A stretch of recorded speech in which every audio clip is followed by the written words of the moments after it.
আসসালামু আলাইকুম, স্বাগত জানাচ্ছি আটফির মধ্যাহ্নের সংবাদে। আপনাদের সঙ্গে আছি আমি মাহবুবা জানিন রানা।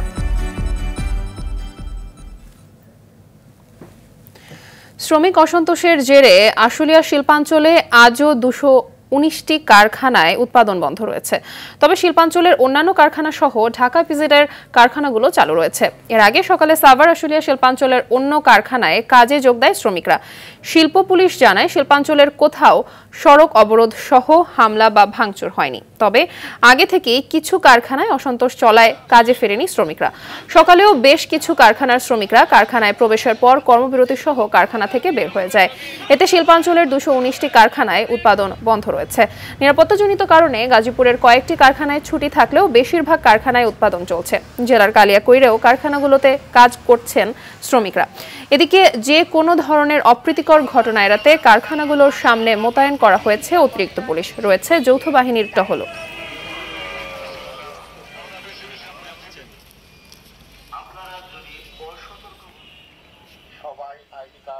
শ্রমিকরা আন্দোলন করছে, কিন্তু শ্রমিকের মাঝে যে অন্য হয়তো দলীয়ভাবে কাজ করতেছে এরকম কিছু থাকতে পারে, কারণ শ্রমিক সবাই যে শ্রমিক এমন না। যে পরিস্থিতি আসলে এটা আসলে খুবই দুঃখজনক।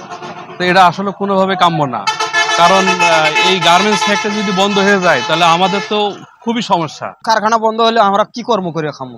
কর্ম করে খাওয়া তো আর কোনো বুদ্ধি নেই। দর্শক, গাজীপুরের কালিয়াকৈরে রয়েছেন সহকর্মী কামাল হোসেন বিপ্লব, সরাসরি যোগ দিচ্ছেন তিনি। বিপ্লব, গাজীপুরে পোশাক কারখানায় শ্রমিকরা কাজে যোগ দিয়েছেন কিনা জানাবেন, আর বকেয়া বেতন পরিশোধ করা হয়েছে কিনা এ বিষয়ে সর্বশেষ কি তথ্য আছে আপনার কাছে জানতে চাইব।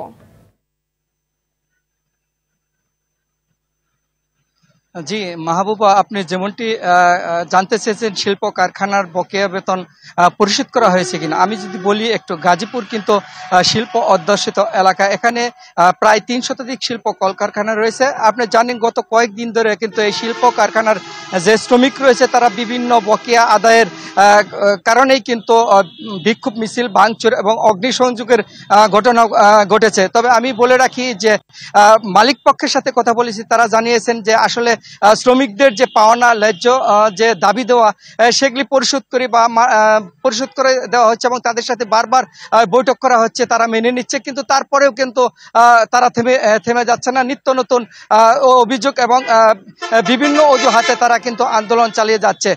এদিকে শ্রমিকদের সাথে আমি কথা বলেছি, তারা জানিয়েছেন যে আসলে যে আন্দোলন করছে শ্রমিকরা যদি 5 জন হয়, সেখানে বিভিন্ন দল বা রাজনীতি দলের নেতাকর্মী বা সেখানে উপস্থিত হয়ে এই ভাঙচুর চালাচ্ছে বলে জানিয়েছেন তারা। তবে অনেক কারখানাগুলোই কিন্তু বকেয়া বেতন পরিশোধ করা হয়েছে, যার ফলে সকাল থেকে কালিয়াকৈরে যত শিল্প কলকারখানা রয়েছে সেগুলো কিন্তু চালু করা হয়েছে এবং শ্রমিকরা কিন্তু যার যার কর্মস্থলে কাজে যোগ দিয়েছেন। তবে আপনাকে একটু বলে রাখি যে এই কারখানার নিরাপত্তার জন্য আইনশৃঙ্খলা বাহিনী এবং সেনাবাহিনী তারা কিন্তু টহল জোরদার করেছে। তবে সকাল থেকে আজ এখন পর্যন্ত কালিয়াকৈরে কোনো কারখানায় অপ্রীতিকর ঘটনা ঘটেনি। জি মাহবুবা, এই ছিল কালিয়াকৈর থেকে শিল্প কারখানার সর্বশেষ খবর। ধন্যবাদ আপনাকে। জ্বালানি সংকট আর যান্ত্রিক ত্রুটির কারণে উৎপাদন ব্যাহত হওয়ায় গত কয়েকদিন ধরে লোডশেডিং এর কবলে দেশবাসী। রাজধানী ঢাকার অনেক এলাকায়ও দিনে ও রাতে লোডশেডিং হচ্ছে, তবে এর মাত্রা বেশি গ্রামাঞ্চলে। বুধবার দিনের বেলাতেও ডেস্কো এলাকায় 150 মেগাওয়াট ও ডিপিডিসি এলাকায় 200 মেগাওয়াট লোডশেডিং হয়েছে। এতে করে রাজধানীর কোনো এলাকায় 1 ঘন্টা, আবার কোথাও 2 ঘন্টা করে লোডশেডিং হয়েছে। বিদ্যুৎ উন্নয়ন বোর্ড পিডিবির তথ্য বলছে বিদ্যুৎ উৎপাদনের বর্তমান সক্ষমতা 27,086 মেগাওয়াট। এর মধ্যে জ্বালানি স্বল্পতায় 3,846 আর রক্ষণাবেক্ষণ ও যান্ত্রিক ত্রুটির কারণে 3,835 মেগাওয়াট ব্যবহার করা যাচ্ছে না। এদিকে লোডশেডিং এর প্রতিবাদে নোয়াখালীর সদর উপজেলার দাঁতপুরে পল্লী বিদ্যুতের সাবস্টেশনে 2 দফা হামলা করেছে বিক্ষুব্ধ জনতা। কুমিল্লা ও ময়মনসিংহ সহ বিভিন্ন এলাকায় বিদ্যুতের লোডশেডিং বেশি হচ্ছে। বিদ্যুতের জন্য আমাদের যে ফ্রিজে সমস্ত কৃষি খাদ্যগুলো আছে সব নষ্ট হয়ে যাইতেছে এবং সারাদিনের মধ্যে মানে কারেন্ট না থাকলে চলে আর কি। সারাদিনে যাইতেছে আইতাছে এই অবস্থা, সারাদিনে 2-4-5 ঘন্টা করে কারেন্ট, পোলাপানের লেখাপড়া খুব সমস্যা। বিদ্যুৎ না থাকার কারণে অনেক মুরগি মারা যায়, অনেক ক্ষতিগ্রস্তের মুখে পড়ে গেছি। দিনে 12 ঘন্টার মধ্যে 7 ঘন্টা বিদ্যুৎ থাকে না। আমাদের প্রোডাকশন হচ্ছে না ঠিক মতন, 1 ঘন্টা থাকে আর 1 ঘন্টা থাকে না, এরকম প্রচুর আমাদের প্রোডাকশনের ক্ষতি হচ্ছে। 3-4 ঘন্টা করে বিদ্যুৎ থাকে না, আমরা গ্রামে ওরান পেরেশানি হয়ে যেতে। ভালোভাবে যদি বিদ্যুৎ দেন তাহলে এই কথা বলেন, আর যদি না দেন তাহলে একবার বন্ধ করে দেন। দর্শক, তীব্র লোডশেডিং এর বিষয়ে জানাতে রংপুর থেকে সরাসরি যোগ দিচ্ছেন সহকর্মী জাহাঙ্গীর আলম বাদল। বাদল, রংপুরে দিনে রাতে কত ঘন্টা করে লোডশেডিং হচ্ছে আসলে জানতে চাইবো, আর জনজীবনে কি ধরনের প্রভাব দেখতে পাচ্ছেন? মাহবুবা, আমরা দেখেছি যে গত কয়েকদিন থেকে অব্যাহত লোডশেডিং এর কারণে আসলে চরম দুর্ভোগে পড়েছি আমরা নগরবাসী। পাশাপাশি রংপুরের যে 8টি উপজেলা রয়েছে এবং 8টি বিভাগের যে 8টি জেলা রয়েছে, আসলে এখানে চরম একটা অবস্থা বিরাজ করছে লোডশেডিং এর কারণে। আমরা ইতিমধ্যে লক্ষ্য করেছি যে আসলে শহরের তুলনায় গ্রামে কিন্তু লোডশেডিং অনেক বেশি হচ্ছে, কারণ আমরা দেখেছি 24 ঘন্টার মধ্যে প্রায় 8 ঘন্টাই বিদ্যুৎ থাকছে, বাকি কিন্তু আসলে সময়টা বিদ্যুৎ থাকছে না। কারণ এখানে যিনি নেস্কো রংপুরে শহরে বিদ্যুৎ সরবরাহ করছেন, তারা বলছেন যে তারা চাহিদার তুলনায় অনেক কম পাচ্ছেন, যার কারণে শহরে আমরা দেখেছি সর্বোচ্চ 10 ঘন্টা পর্যন্ত বিদ্যুৎ থাকছে, বাকি আসলে 14 ঘন্টায় কিন্তু বিদ্যুৎ থাকছে না। যার ফলে এখানে শিল্প অঞ্চল থেকে শুরু করে শিল্প কারখানা এবং সাধারণ ব্যবসা যারা করছেন সবাই কিন্তু একটা অনিশ্চয়তার মধ্যে আসলে জীবনযাপন করছেন। বিশেষ করে এই বিদ্যুৎ না থাকার কারণে গত কয়েকদিন থেকে তীব্র তাপদাহ চলছে রংপুর জুড়ে। একদিকে গরম তাপ দিয়ে তার উপরে আপনার লোডশেডিং এর ফলে আমরা দেখেছি যে সাধারণ মানুষ সহ সর্বস্তরের মানুষ একটা অনেক ভোগান্তির মধ্যে পড়ে গিয়েছে। আমরা দেখেছি বিশেষ করে এই সময় যে আসলে আমন মৌসুমে কিন্তু রংপুর অঞ্চলে বৃষ্টি অনেক কম হচ্ছে, কিন্তু তাপমাত্রা অনেক বেশি, যার কারণে কিন্তু ফসলের ব্যাপক ক্ষতি দেখা দিয়েছে।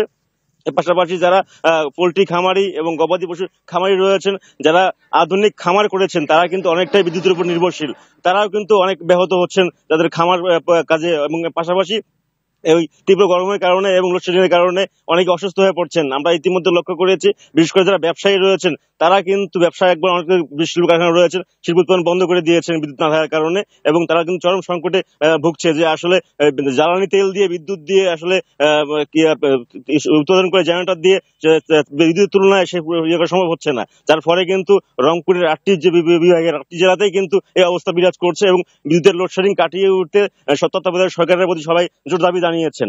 আপাতত এই ছিল আমার কাছে রংপুরের লোডশেডিং এর সর্বশেষ খবর। ধন্যবাদ আপনাকে। ছাত্রদল নেতা নুরুজ্জামান জনি হত্যা মামলায় পুলিশের সাবেক মহাপরিদর্শক চৌধুরী আব্দুল্লাহ আল মামুনকে গ্রেফতার দেখিয়েছে আদালত। একই মামলায় জাসদ সভাপতি হাসানুল হক ইনু, বাংলাদেশের ওয়ার্কার্স পার্টির সভাপতি রাশেদ খান মেনন, সাবেক আইসিটি প্রতিমন্ত্রী জুনায়েদ আহমেদ পলককেও গ্রেফতার দেখানো হয়েছে। সকালে রিমান্ড শেষে আসামিদেরকে ঢাকার সিএমএম আদালতে আনা হলে এই রায় দেয়া হয়। এছাড়া খিলগাঁও থানার আশিকুর রহমান হত্যা মামলায় ও ভাটারা থানার হত্যা মামলায়ও সাবেক আইজিপি চৌধুরী আব্দুল্লাহ আল মামুনকে নতুন করে গ্রেপ্তার দেখানো হয়েছে। একই সাথে ঢাকা জেলার সাবেক অতিরিক্ত পুলিশ সুপার আব্দুল্লাহ হিল কাফিকে আদালতে তোলা হলে সাভার থানার হত্যা মামলায় গ্রেপ্তার দেখানো হয়। একই সঙ্গে পুলিশ 7 দিনের রিমান্ড আবেদন করলে কাফির 4 দিনের রিমান্ড মঞ্জুর করেন আদালত। এছাড়াও খিলগাঁও থানা ছাত্রদলের সাবেক সাধারণ সম্পাদক নুরুজ্জামান জনি হত্যা মামলায় আসাদুজ্জামান মিয়াকে আদালতে নেওয়া হয়েছে। তাকেও জিজ্ঞাসাবাদের জন্য 10 দিনের রিমান্ড চাইবে পুলিশ। এর আগে গেল রাতে ডিএমপির সাবেক কমিশনার আসাদুজ্জামান মিয়াকে গ্রেফতার করে র্যাব। এদিকে দুর্নীতির মাধ্যমে অবৈধ সম্পদ অর্জনের অভিযোগ খতিয়ে দেখতে সাবেক বাণিজ্যমন্ত্রী টিপু মুন্সির স্ত্রী ও 2 মেয়েকে জিজ্ঞাসাবাদের জন্য তলব করেছে দুদক। আর হত্যা মামলায় টিপু মুন্সিকে জেল গেটে জিজ্ঞাসাবাদ করার কথা রয়েছে।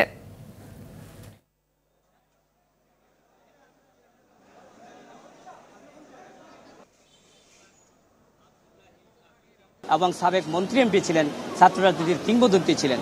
আমরা বলেছি যে এই সমস্ত বিবেচনা করে ওনাকে জামিন দেওয়া হোক, জামিন দিলে উনি কোনো পলাতক হবে না।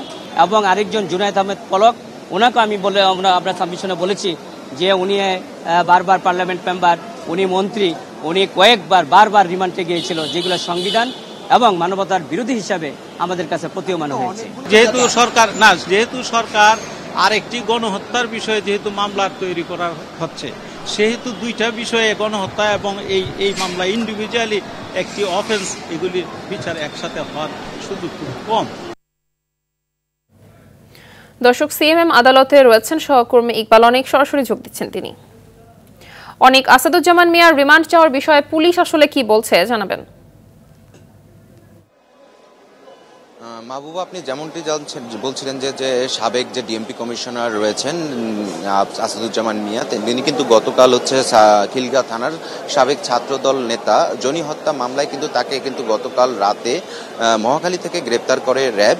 কিন্তু তারপরে কিন্তু তাকে কিন্তু এখন আদালতে নেওয়া হয়েছে, তাকে কিন্তু আদালতে রাখা হয়েছে।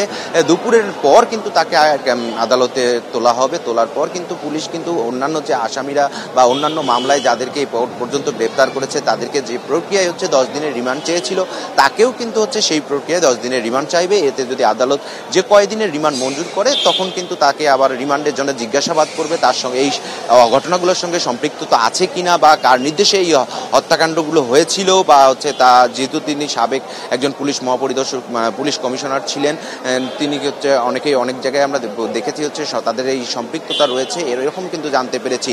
তো এর আগে কিন্তু আদালতে কিন্তু সাবেক আইজিপি আব্দুল্লাহ আল মামুন, ওয়ার্কার্স পার্টির রাশেদ খান মেনন, তারপর হাসানুল হক ইনু, সাবেক তথ্যমন্ত্রী এবং সাবেক প্রতিমন্ত্রী জুনায়েদ আহমেদ পলককে কিন্তু আদালতে তোলা হলে তাদের রিমান্ড শেষে তাদের আইনজীবীরা কিন্তু তাদের জামিন আবেদন করলে তাদেরকে জামিন না দিয়ে কিন্তু তাদেরকে কারাগারে প্রেরণ করা হয়। এরপরে কিন্তু আপনার যে ঢাকা জেলার যে পুলিশ সুপার, অতিরিক্ত পুলিশ সুপার রয়েছিলেন যে আব্দুল্লাহিল কাফি, তারও রিমান্ড শেষে তাকে কিন্তু আদালতে প্রেরণ করা হলে তাকে কিন্তু আরেকটি সাভার থানার যে হত্যা মামলাটি হয়েছে সেই হত্যা মামলায় তাকে গ্রেপ্তার দেখিয়ে পুলিশ 7 দিনের রিমান্ড চাইলে তাকে কিন্তু 4 দিনের রিমান্ড মঞ্জুর করে আদালত, এবং তাকে রিমান্ডের জন্য পাঠানো হয়। যে সাভার থানার যে হত্যাকাণ্ডটি, যে পুড়িয়ে হত্যাকাণ্ডটি ঘটেছিল, সেই হত্যাকাণ্ডে তার কি রকম সম্পৃক্ত রয়েছে এবং তারা কারা এর সঙ্গে জড়িত রয়েছে এবং কার নির্দেশে তিনি এই কর্মকাণ্ডগুলো করেছিলেন, সেই বিষয়গুলো জিজ্ঞাসাবাদ করা হবে। তো মাহবুবা, এই ছিল আমার কাছে সিএমএম আদালত থেকে সবশেষ অবস্থা। ধন্যবাদ আপনাকে। ব্রাহ্মণবাড়িয়ার আখাউড়া সীমান্ত হয়ে ভারতে পালানোর সময় চট্টগ্রামের রাউজানের সাবেক সংসদ সদস্য এবিএম ফজলে করিম চৌধুরীকে আটক করেছে বিজেপি। সকালে উপজেলার দক্ষিণ ইউনিয়নের আব্দুল্লাপুর এলাকা থেকে তাকে আটক করা হয়। এ সময় তার সঙ্গে থাকা সহযোগী হান্নান মিয়া এবং আব্দুল্লাপুর এলাকার নাইম মিয়াকেও আটক করা হয়। ফকিরমোড়া বিওপির কমান্ডার জামাল উদ্দিন জানান, ফজলে করিম এই এলাকা দিয়ে ভারতে পালিয়ে যাবে এমন গোপন সংবাদের ভিত্তিতে সীমান্তে নিরাপত্তা জোরদার করা হয়। পরে আব্দুল্লাপুর এলাকা থেকে তাকে 2 সহযোগী সহ আটক করা হয়।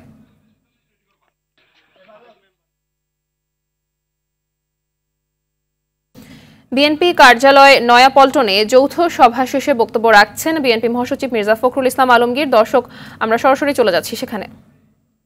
গণতন্ত্রের মূল চেতনাকে সামনে রেখে আমরা স্বাধীনতা অর্জন করেছিলাম। আমাদের মূল লক্ষ্যই ছিল যে একটা স্বাধীন গণতান্ত্রিক বাংলাদেশ আমরা দেখতে চাই, গণতান্ত্রিক সমাজ দেখতে চাই। গণতন্ত্র শুধু একটা কথার কথা নয়, গণতন্ত্র একটা it's a code of life, একটা সম্পূর্ণ জীবনের একটা আপনার অংশ, এবং এটাকে আমি মনে করি যেটা আমাদের সংস্কৃতির অংশ। সে 1971 সালের যুদ্ধের মধ্যে দিয়ে অগণিত প্রাণ বিসর্জনের মধ্যে দিয়ে যখন সেই আওয়ামী লীগ যখন সরকারে এসেছে, আসার পরে তারা সেই গণতন্ত্রকে হত্যা করেছে, এবং সেই গণতন্ত্রকে হত্যা করার পরে তারা একদলীয় শাসনমত বাকশাল প্রতিষ্ঠা করেছে। সেই ইতিহাসে আমি যেতে চাই না। তারপরে 1975 সালে রাজনৈতিক পট পরিবর্তনের পরে শহীদ প্রেসিডেন্ট জিয়া রহমান, যিনি তখন একজন সেনাবাহিনীর অধিনায়ক ছিলেন, যার ঘোষণার মধ্য দিয়ে 1971 সালে আমরা স্বাধীনতা যুদ্ধ করেছিলাম, তিনি রাষ্ট্র পরিচালনার দায়িত্বে আসার পরে তিনি সেই গণতন্ত্রকে প্রাতিষ্ঠানিক রূপ দেওয়ার কাজ শুরু করেন। একদলীয় শাসন ব্যবস্থা থেকে তিনি বহুদলীয় গণতন্ত্রে আসেন এবং গণতন্ত্রের সুবাতাস বইতে শুরু করেন। তিনি সংবাদ মাধ্যমকে মুক্ত করে দেন, মানুষের যে গণতান্ত্রিক অধিকার, মৌলিক অধিকারগুলোকে সেগুলোকে প্রতিষ্ঠা করার কাজ শুরু করেন। তারপরে ধারাবাহিকতা আপনারা জানেন, 1981 সালে গণতন্ত্রের শত্রুরা, দেশের শত্রুরা তাকে নির্মমভাবে হত্যা করার পরে গণতন্ত্র ব্যাহত হয়েছে, এবং 1982 সালে আবার একটি সামরিক শাসন জারি হয়েছে। এবং সেই দীর্ঘ 9 বছর আমাদের নেত্রী দেশনেত্রী বেগম খালেদা জিয়া, বিএনপির নেতা, তিনি এই গণতন্ত্র প্রতিষ্ঠার জন্য দীর্ঘ 9 বছর আমাদের ছাত্র নেতা জনতাকে সঙ্গে নিয়ে লড়াই করেছেন, সংগ্রাম করেছেন। তখনও অসংখ্য প্রাণ গেছে, ত্যাগ স্বীকার করতে হয়েছে দিয়ে 1990 সালে আবার একটি ছাত্র গণ অভ্যুত্থানের মধ্য দিয়ে দেশে গণতন্ত্র প্রতিষ্ঠিত হয়েছে। আমি এই কথাগুলো বলছি যে আমাদের আজকের যে প্রেক্ষাপট, এই আলোচনা সভার বা প্রস্তুতি সভার যে প্রেক্ষাপট, এটা কিন্তু সেই গণতন্ত্রকে কেন্দ্র করেই। এরপরে আপনারা জানেন যে 2008 সালে 7 সালে না 111 অর্থাৎ আরেকটি চক্রান্তের মধ্য দিয়ে গণতন্ত্রকে ধ্বংস করা হয়েছে এবং সেখানে আপনারা জানেন যে দেশনেত্রী এবং খালেদাজিকে গ্রেপ্তার করা হয়েছিল, আমাদের ভারপ্রাপ্ত চেয়ারম্যান তারেক রহমান সাহেবকে গ্রেপ্তার করা হয়েছিল এবং আমাদের অসংখ্য নেতাকর্মীকে সেদিনও গ্রেপ্তার করা হয়েছে। এরপরেও আপনারা একটা সংগ্রামের মধ্য দিয়ে আমরা গণতন্ত্রকে আবার ফিরিয়ে আনার চেষ্টা করেছি।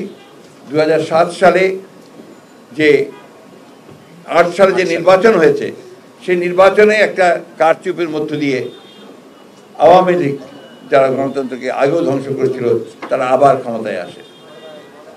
এই 2008 সালের পর থেকে ধারাবাহিকভাবে জনগণের অধিকারগুলোকে কেড়ে নিয়ে যে শাসন আওয়ামী লীগ চালিয়েছে, সেই শাসনে বাংলাদেশের গণতান্ত্রিক যে প্রতিষ্ঠানগুলো আছে, সমস্ত প্রতিষ্ঠানগুলোকে তারা অত্যন্ত পরিকল্পিতভাবে ধ্বংস করে দিয়েছে। আপনারা জানেন 2012 সালে যে কেয়ারটেকার গভর্নমেন্ট ছিল, এই দেশের জনগণের রাজনৈতিক সংস্কৃতির একটা প্রতিফলন, যে নির্বাচনকালীন সময়ে একটি নিরপেক্ষ সরকার থাকবে, সেটাকেও তারা বাতিল করে নিয়েছিল একতরফাভাবে।